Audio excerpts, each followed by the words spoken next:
Hi, friends. Welcome back to Notes to My Nervous System, a podcast about better understanding your nervous system so you can move through hard times with a little more calm and lot less self-blame. I'm Erin, a mom, a therapist, and creator of the Mind Circuit app. It's called Ease. It's the simple nervous system reset tool for moments when your body needs support before your brain can catch up. And anybody who listens to my podcast knows that sometimes words and I don't get along, but we just keep rolling here. So today we're welcoming Shauna Hawks, who is an embodiment mentor, a yoga teacher, facilitator, and she specializes in helping women connect with their bodies, manage stress, and stop overthinking. Her approach is built on the belief that overthinking is a symptom of avoiding deeper emotions, and she advocates for the idea of sweet surrender, allowing and receiving rather than forcing or controlling, to help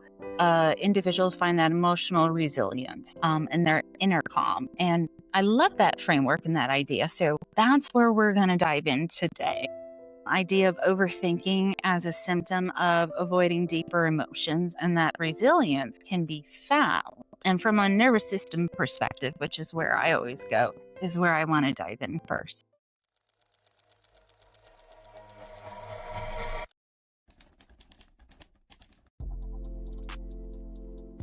It's early in the morning where she is. She's a day and a half ahead of us over there. So I really appreciate her time. She is an embodiment mentor, yoga teacher, facilitator, specializing in helping women reconnect with their bodies to manage stress and overthinking, which I'm sure we could all use. I love this framework that overthinking is that symptom of avoidance of those deeper emotions, and that resilience can be found in that sweet surrender. And so I'd like to kind of dive in deeper into that area, what it looks like in practice, and from that nervous system perspective, what's really happening, what's going on when our thoughts start to betray us. But first, please introduce yourself and anything you'd like to share. Yeah, I feel like you did a nice job introducing me. Yeah, I like to work with women in a container. The name of the container is called The Next Chapter. So it's about women who are ready to leave behind whatever chapter they're in. So that could look a lot like life transitions, or just really wanting to step into their own power, whatever that looks like or feels like for them.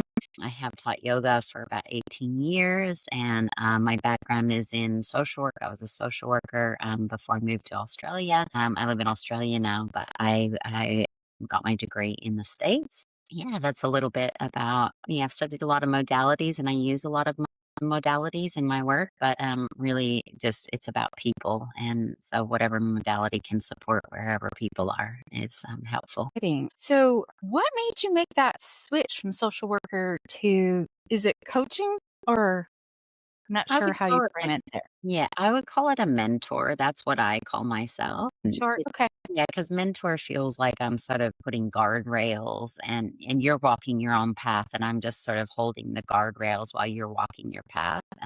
Coach feels a little bit more directive, and I feel like people can trust themselves, and so part of what I work with, especially women with, is how to trust themselves, rather than thinking that they need to find the answers from someone else. So it's just like holding the space for them to find their own answers. Do you find women in particular not trusting their selves, their answers? Definitely. I feel like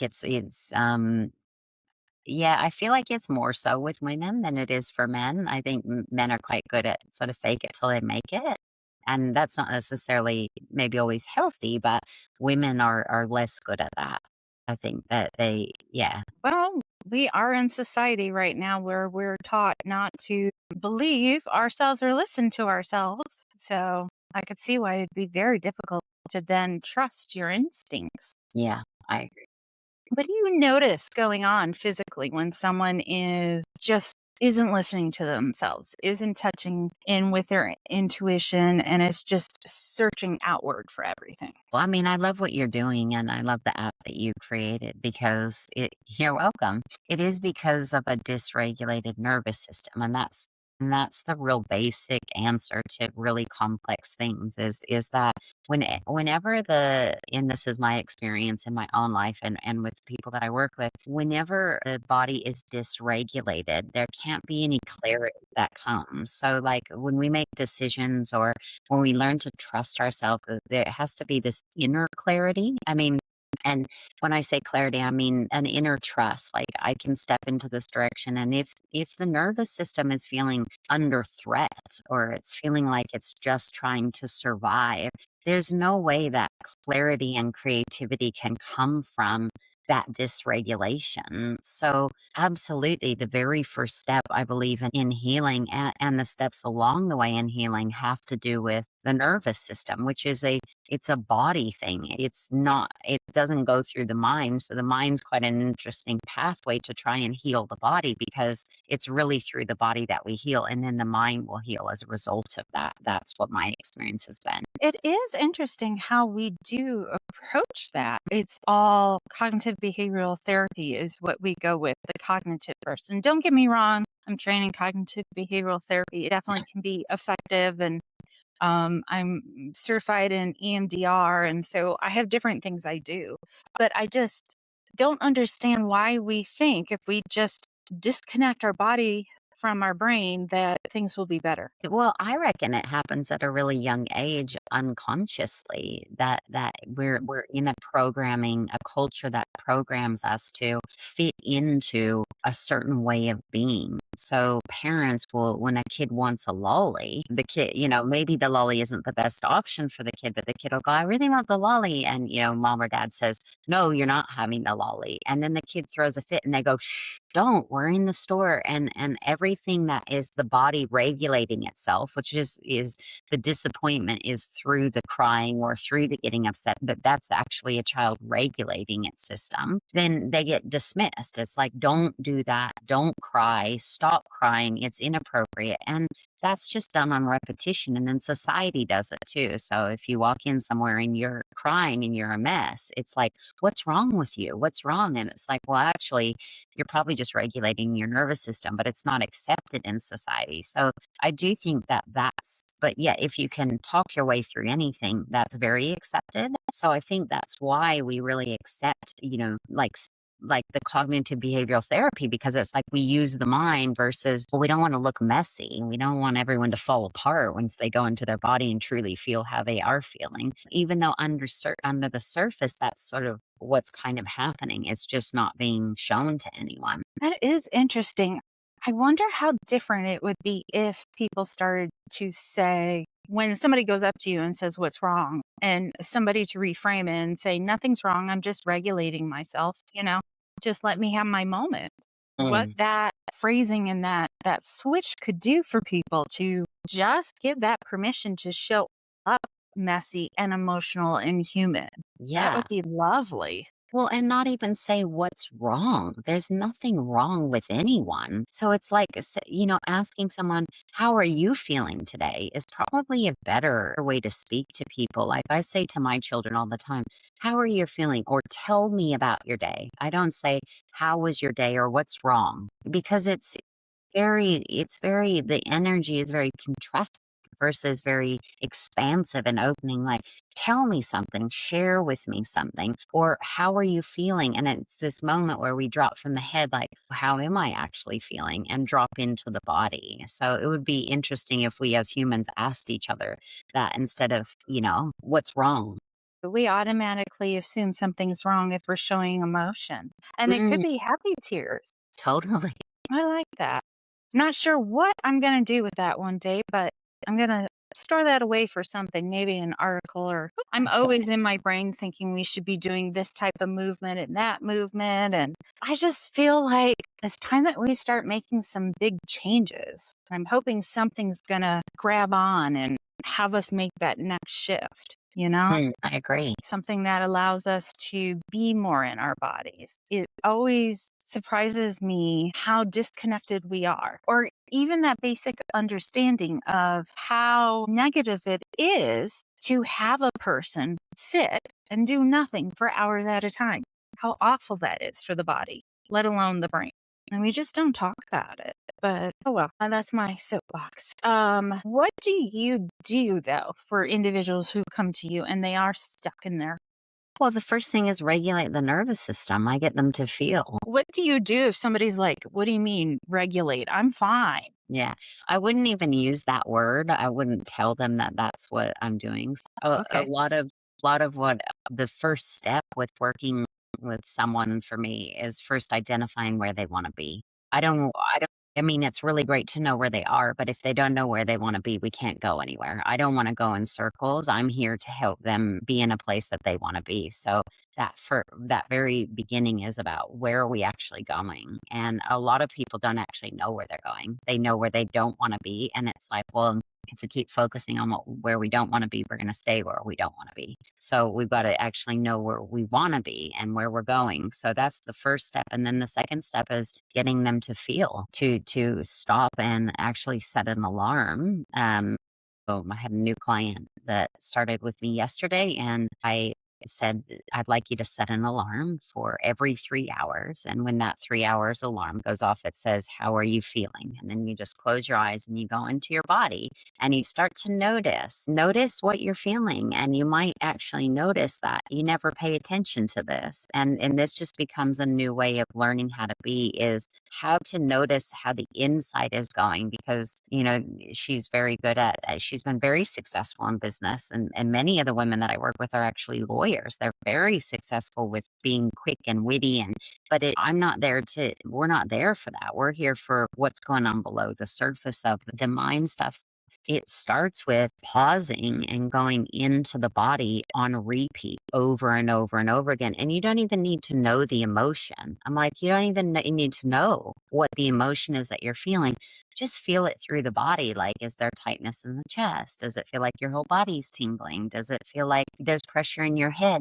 And it's just taking the awareness, which is very cut off from the body, and bringing it back into the body so that the nervous system can regulate. Because once you know how you're feeling, then you can choose. So it's like, if I know that there's my heart's beating really fast and I'm feeling upset, then in that moment, I can choose to continue to engage in that, or I can actually choose just to maybe pause for 5 minutes and just do some breathing, get on an app and, do a yoga knee, take a bath, just get in the shower, go for a swim, like whatever it is. But you don't know how to regulate your system if you don't know how to get into your body. So much of what I do is teaching women how to get into their bodies and out of the story about what that means to be in the body. Interesting. What are the stories that they're telling themselves? Where are they getting the disconnect between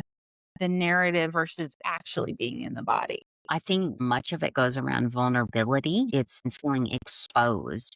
If I really share how I'm feeling, or if I really allow myself to feel these things, I'm going to be exposed and people are going to take advantage of me, or I'm going to be hurt, or I'm going to be reprimanded because that was likely an experience that they had in the past. And so the body doesn't know the difference between the past, the future, or the now. Like, the body just doesn't know that. The mind can try and differentiate that, but that's why we go to the body, because we want to let go of the patterning that probably started around 5 years old, and learn how to feel these things and realize it's safe for me to feel everything. It's actually the safest place I can be. And I always say, you feel to heal. Like, you must feel in order to heal. Otherwise, you will not heal.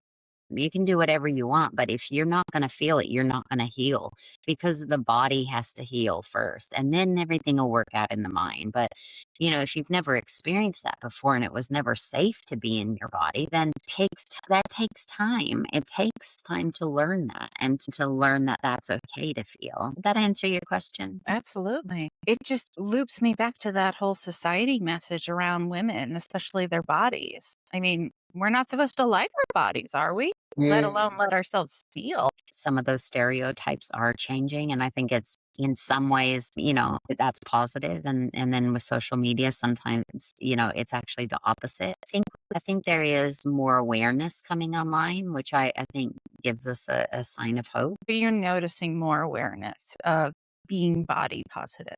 I think so. Yeah, yeah, definitely. Good. And how old are your kiddos? My son will be 16 in a couple of days, and my daughter will be 13 next month. Oh, I have a 17, 15-year-old, so you're in the thick of it too. That's it. That's it. Yeah, it's a fun time. It is. I actually enjoy it. I enjoy the conversation. I mean, those hormones, they're an interesting, but just working with it again, it's about being in the body, isn't it? Really learning how to be in the body while you're going through all these changes. Yeah, it's interesting. Absolutely. Have you noticed with the younger generation, or maybe just in your neck of the woods, being more aware of being in their feelings and their bodies? I can only speak to sort of my kids, and the people that they spend time around.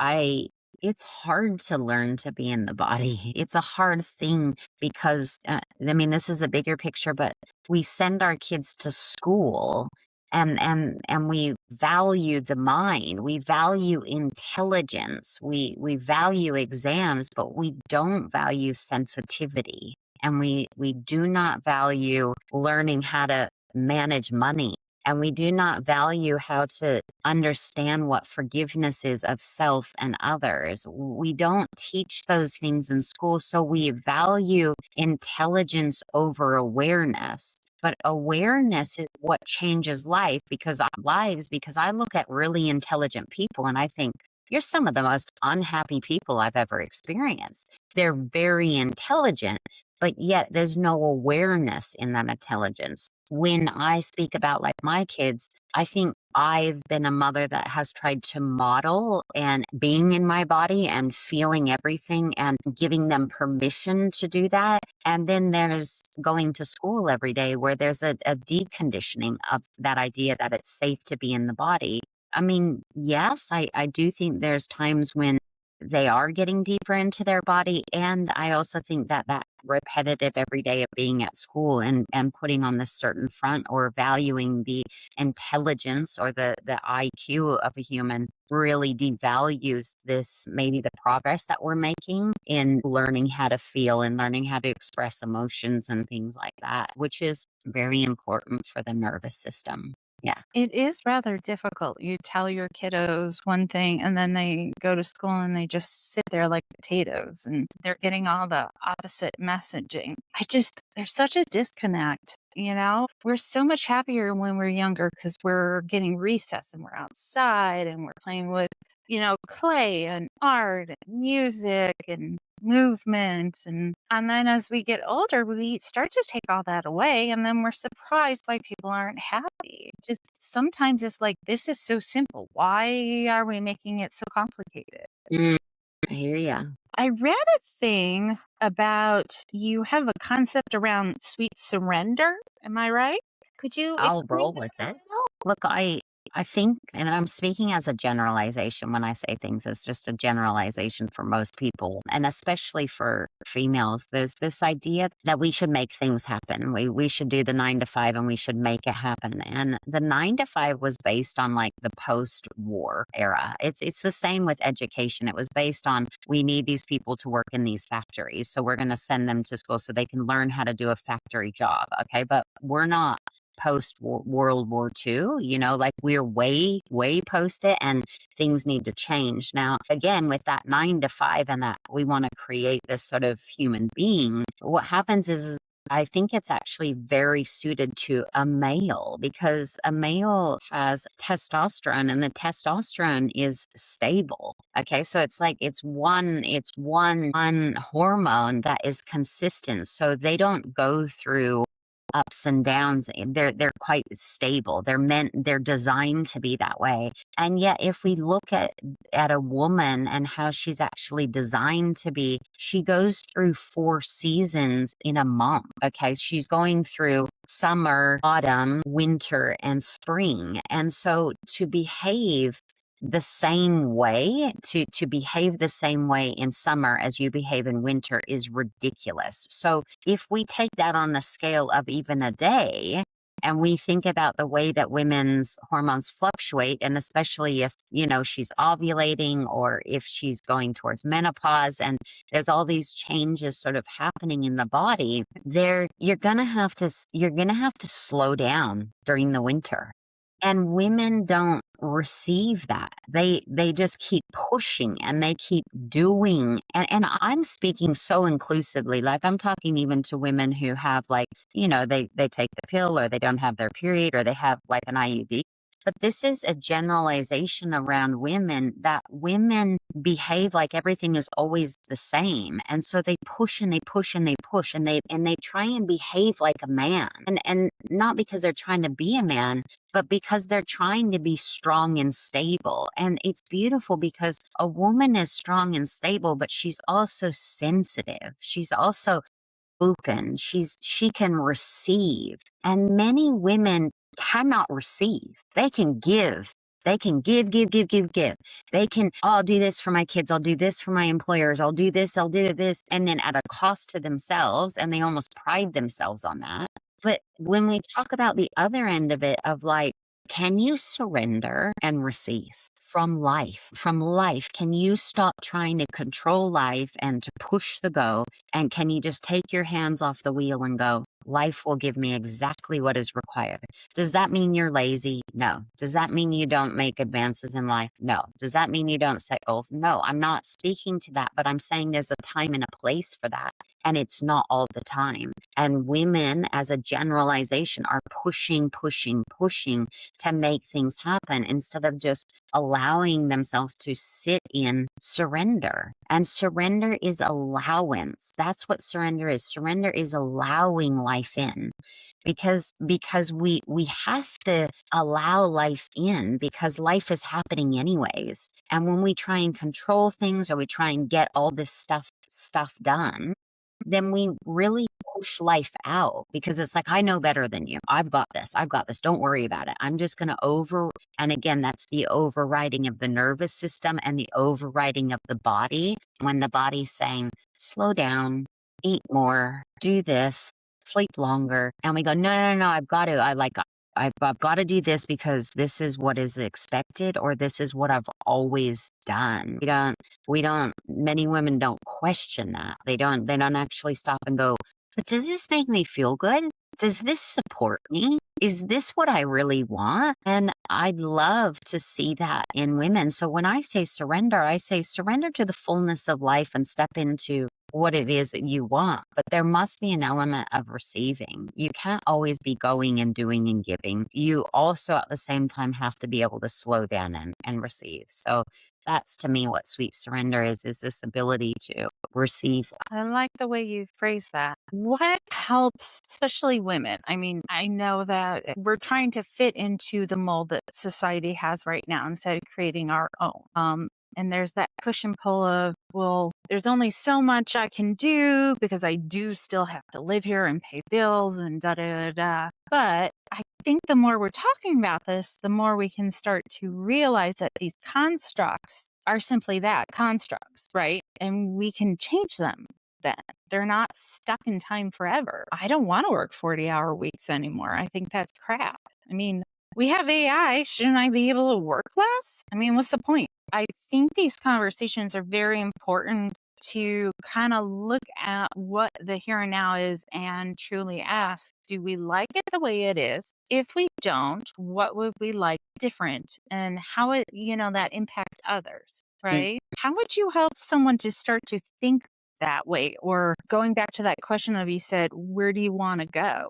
That just kind of like made me pause for a moment, because I was like, where do I want to go? I don't know. Well, I think it's an important question, because if you don't know where you're going, then you'll keep doing the same thing you've always done. And that is the reality of life. If you don't, and that doesn't mean you need to push towards a goal, but you got to know what you want. You got to have an idea of it. You don't need to know how to get there or how it's going to happen, but you got to have that vision of, okay, I can see this happening. I think so thanks for sharing that.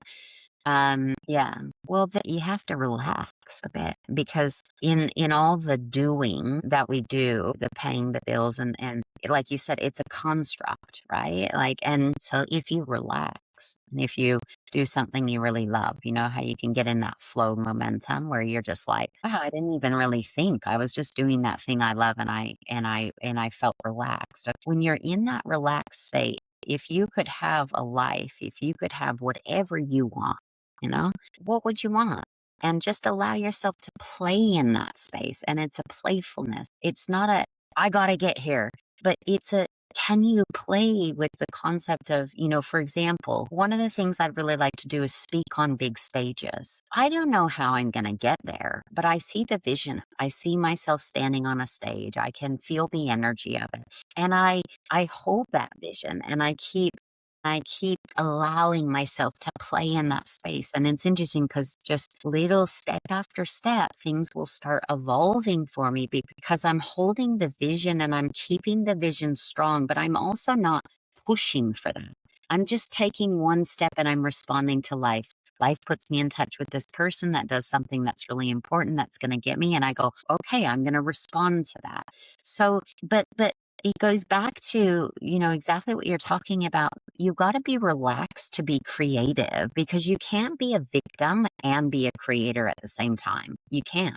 So if we're in that, like, I've got to do this and I'm stuck here, and then we can't create from there because there's no expansion in that. That's contraction and holding. So that's why I say go out and do something that you really love to do, like that allows you to, for your nervous system to be calm, because when the nervous system is calm, then it's kind of like, ooh, what else could I play with? What could I want? And then, you know, something specific that I do, and this is based on Bob Proctor's work, is I write down, I am so happy and grateful I now speak on stages to 10,000 people. Like, I write it down and I write that down every day. I am so happy and grateful that now so it's like in the present moment. But I don't try and work out the details. I just hold the vision. And this is very different for a lot of people because most people are like, and Bob Proctor talks about this as well. He talks about A, B, and C type goals. And A goals are like, I need bread. I'm going to go to the store and get the bread. That's an A goal. Okay, well, we know you can accomplish it. And then the B type goal is like, well, I'm going to speak on the stage as long as I meet the right person who introduced me to this, as long as I do a TED Talk, so as long as this happens, so as long as this, and this happens, I'll then accomplish my goal. And he says, no to A, no to B. He goes, all you need is the end vision. Just hold the vision and bring it into the body and then just let life hand it to you. Don't work out the details. See, we get caught in the details of how am I going to do this? And then again, this is a head thing and this is not a body thing. When the body goes, I want this. I'm excited about this.